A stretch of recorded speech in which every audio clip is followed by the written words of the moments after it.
Hi, I'm Kimberly Corp. And I'm Catherine Corp. And we're here with another episode of Let's Get WeLLthy. And that's wealthy with a WeLLthy.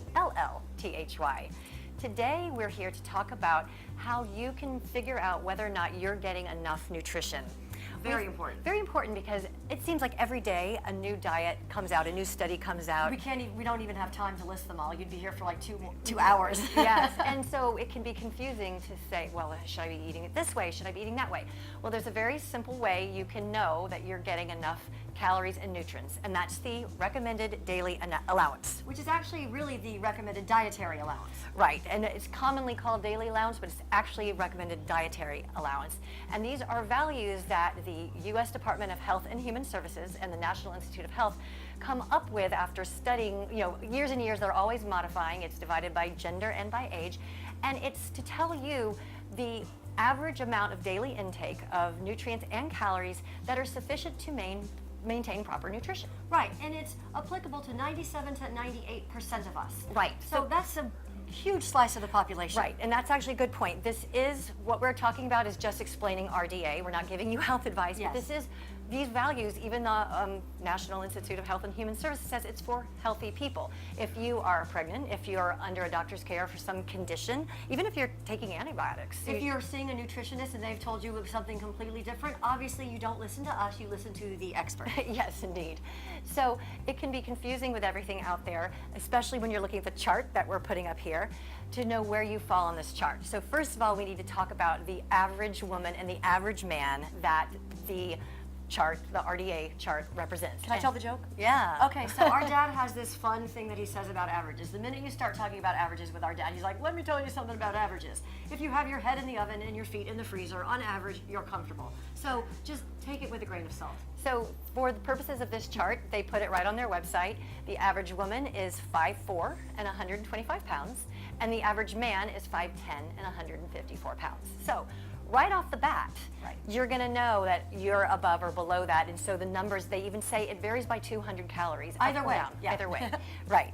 So let's say you're 5'4", let's just pick their number, 5'4", and you're severely underweight, like you only weigh 100 pounds, or you're 5'4" and you're double that, you weigh 150 pounds.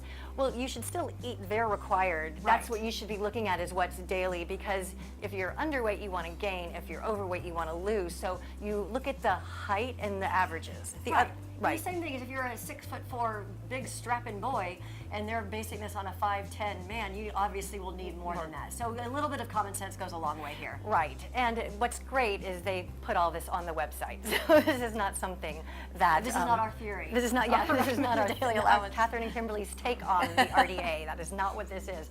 The other thing is they give you 3 values for a sedentary person, a moderately active person, and an active person. Now, their definitions of these 3, and they define them. Sedentary is someone who has a day-to-day lifestyle. They move through life. It's not that they're sitting 100% of the time. They get up in the morning, they go through their morning routine, they get to work, they sit at work, they come back. But that's it. It's day-to-day activities. And then we have our moderately active, which is someone who, in addition to all those daily activities that said sedentary person does, they walk between 1.5 to 3 miles a day at an average rate of 3 to 4 miles an hour. So you would think that someone living in a city where you're walking everywhere, you're walking to the subway, you're walking to the bus, up and down stairs, that might be considered just in and of itself a moderately active lifestyle. Right. And then active is you're walking more than 3 miles a day at a pace of 3 to 4 miles an hour. Now, you may say, well, what if I do aerobics, or what if I go to the gym? Or swim. Or swim.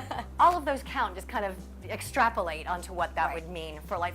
Of course, any website has to do something that people can conceptualize, and I think we can all conceptualize walking. I can. So, and then lastly, when it comes to averages, you want to think about your frame size. Like, we happen to know we have small bones, and there's a whole, you can Google it, how do I determine my frame size? And we might even do a video about this. Yes. So if you know that you're bigger boned or smaller boned, then these numbers will vary a bit for you as well. And again, today we're only talking about energy, caloric intake. We're going to have separate videos on the different components of nutrition. Right, but I think a lot of us don't think about calories as energy, but that's really what they are. Yeah, you're putting fuel in your body to run this machine, is what we're doing. Yes. So the other parts, we talked about that it varies by age, you'll see, and now this is the trick here. It tapers off. So it peaks around, for girls, for women, yeah, this is very sad news.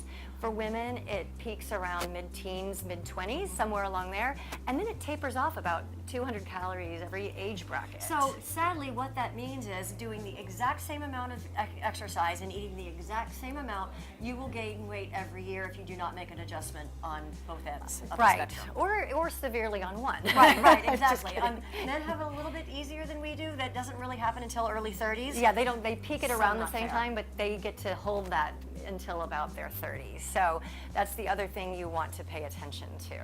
So now for the grand finale of this video, because we think this is probably the biggest mistake we see with just our clients and talking to friends. And yes, I was going to say talking to friends too. Most people severely underestimate the number of calories they're consuming a day. Right. And then they overestimate the amount of calories they're expending. And you know, these little gadgets that you wear on your wrist and everything that calibrate the amount of, you know, caloric expenditure, even if they're 100% accurate, you can't really, unless you're psycho, you're not going to be measuring everything you eat.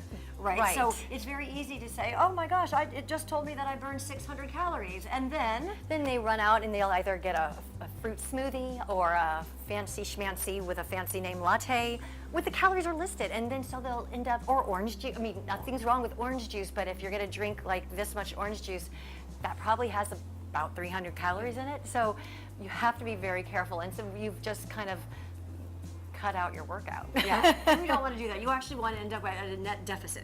So yeah, after your workout, drink water, and that will then let your body reset, and you'll know what you really need. Right after a workout, believe me, the first thing I want is sugar too. Yes. But you cannot outrun your fork. Yes, you cannot outrun your fork. Or your spoon. Or your spoon. Or straw. Yes. So it's all about what comes in and what goes. It's like your bank account, but in reverse. Right. Okay, so I think that'll give you some little hints on how to determine the RDA, the Recommended Dietary Allowance, for you.